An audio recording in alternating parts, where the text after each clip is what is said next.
거룩하신 하나님 아버지, 주님의 복음의 말씀을 우리가 듣는다는 것은 가장 큰 축복이고 은혜인 줄로 믿습니다.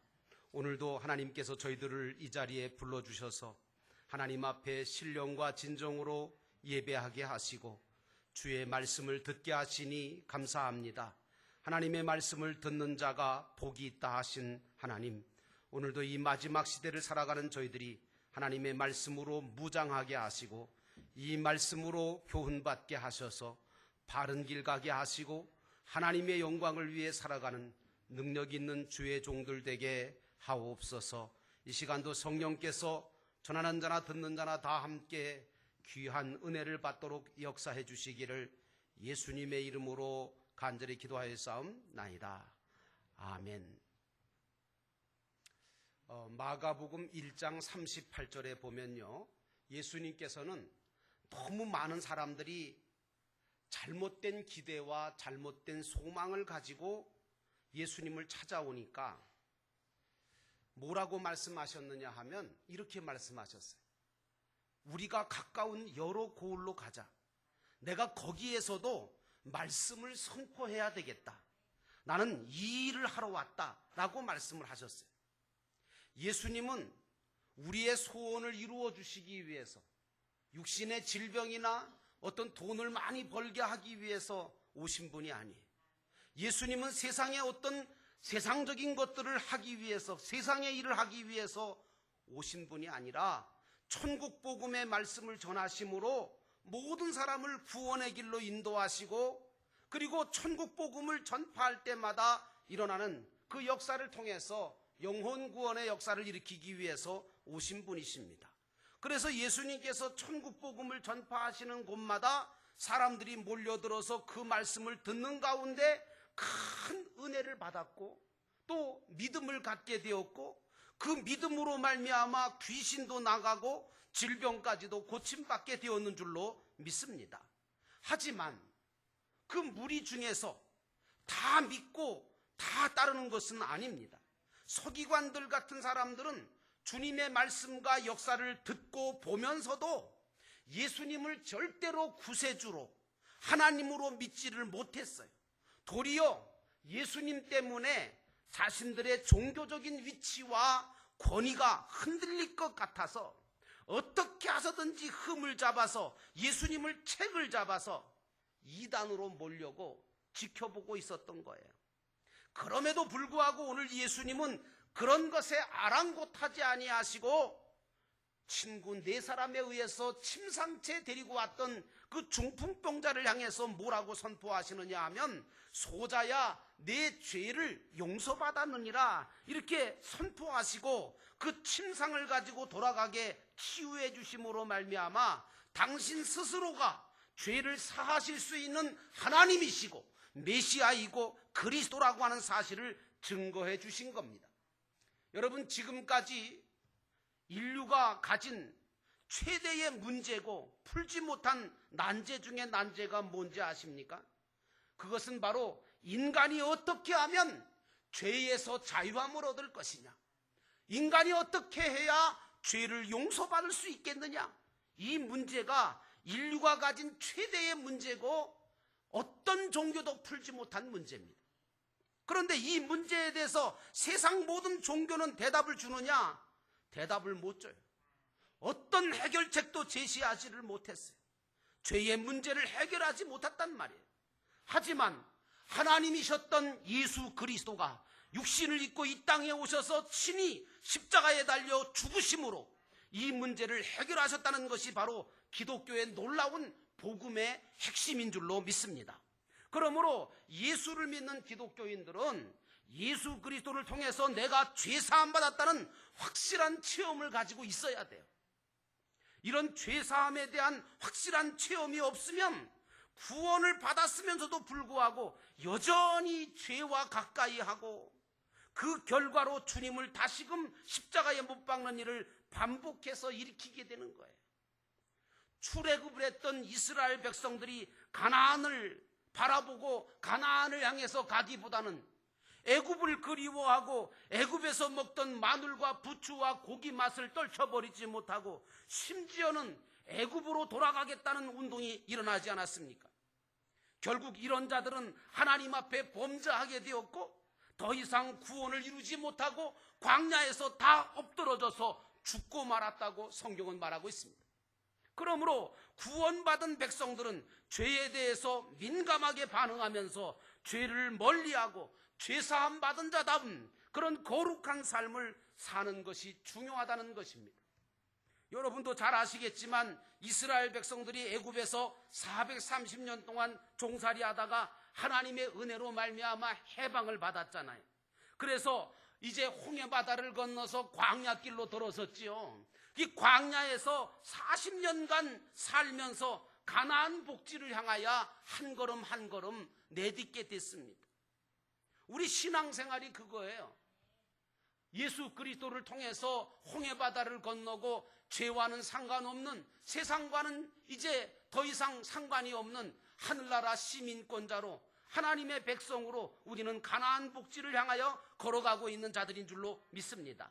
그런데 여러분, 실제로 거리 계산을 해보면 출애굽을 했던 그 백성들이 출애굽해서 부지런히 걸어서 10하루길만 걸어가면 곧바로 가나안 땅으로 들어갈 수 있어요.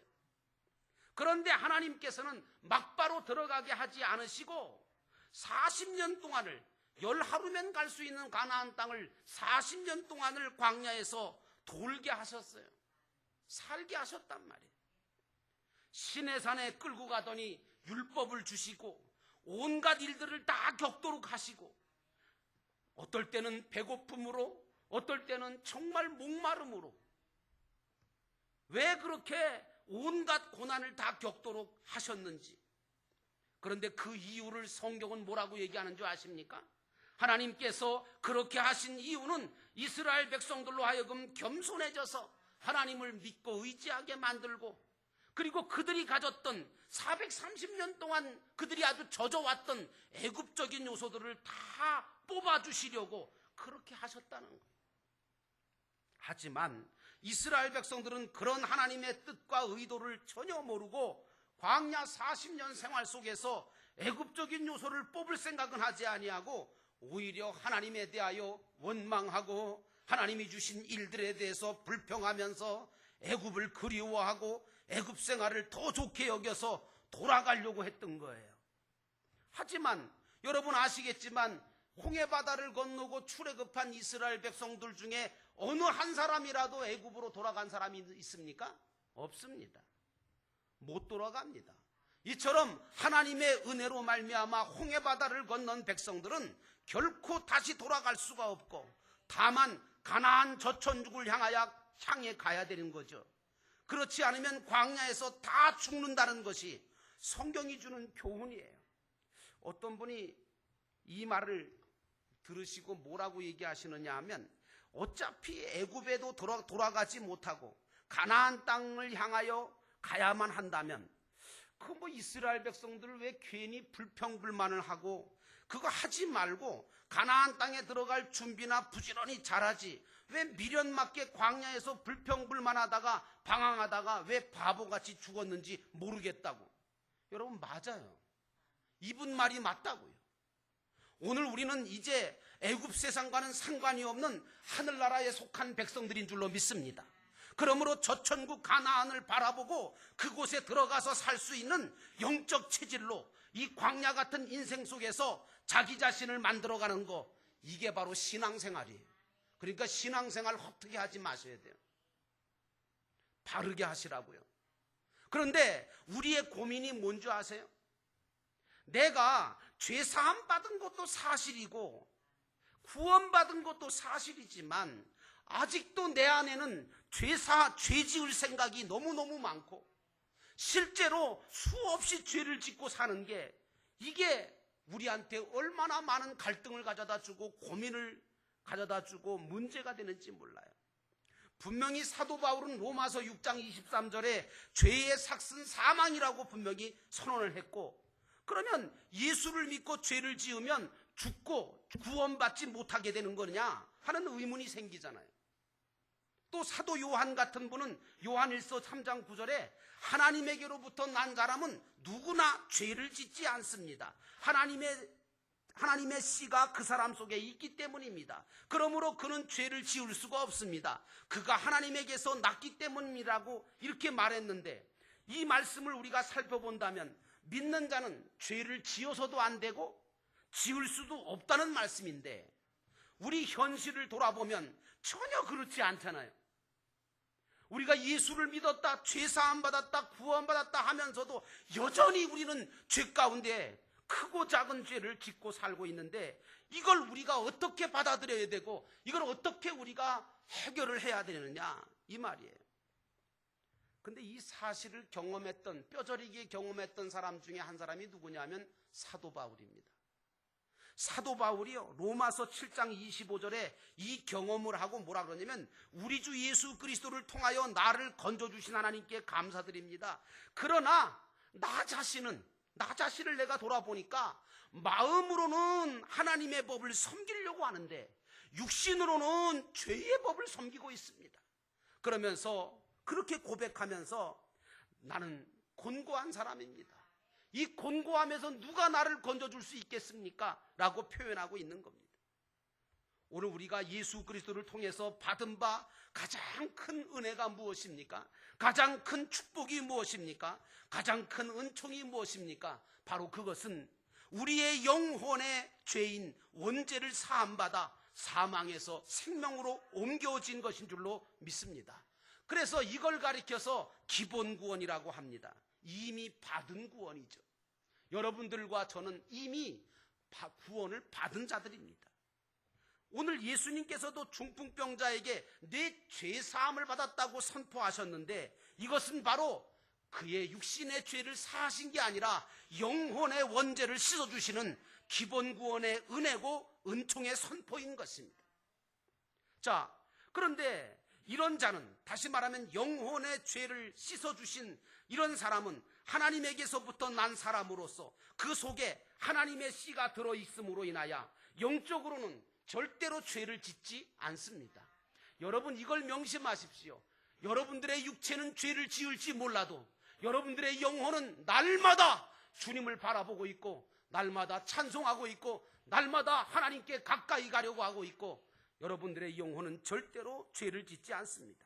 하지만 이런 기본 구원을 받아서 영혼이 완벽하게 구원받은 우리라 할지라도 흙으로 만들어진 이 육체를 가진 인간은 연약합니다. 그래서 계속해서 사단의 공격을 받게 되는 거예요. 창세기에 보니까 하나님께서 사단에게 저주하신 게 나와요. 거기 보니까 뱀으로 가장했던 그 사단에게 뭐라고 하나님이 저주하셨냐면, 너는 종신토록 배로 다닐 것이고 흙을 먹고 살라고 저주하셨어요. 여러분, 생물학적으로요, 뱀은 절대로 흙을 안 먹습니다. 뱀이 흙 먹고 삽니까? 아니요.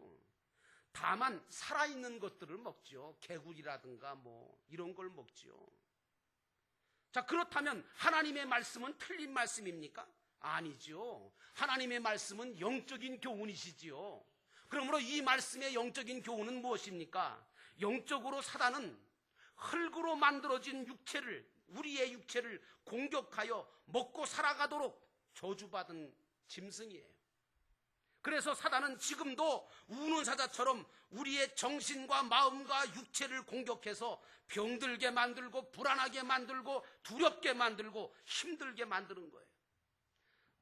그러면 하나님께서는 우리 육체가 이렇게 사단한테, 뱀에게 다 먹히고 말도록 놔두시느냐? 아니에요.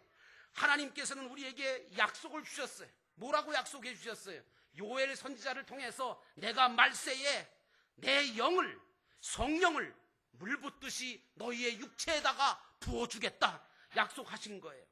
그러므로 오늘 믿는 자들은 오늘 사단과 죄악과 싸워서 이기기 위해서는 성령의 충만함을 받아야 될 줄로 믿습니다. 여러분들이 오늘 이 시간에 나와서 찬송하고 기도하고 말씀을 받고 있습니다. 이 말씀을 받는 이 자리가 바로 하나님의 영이신 성령을 충만하게 받는 자리임을 기억하시기를 바랍니다. 그래서 성도는 예배를 절대로 빼먹으면 안 됩니다. 왜? 성령을 받아야 되는 거예요. 어디 가서 성령을 받을 거예요?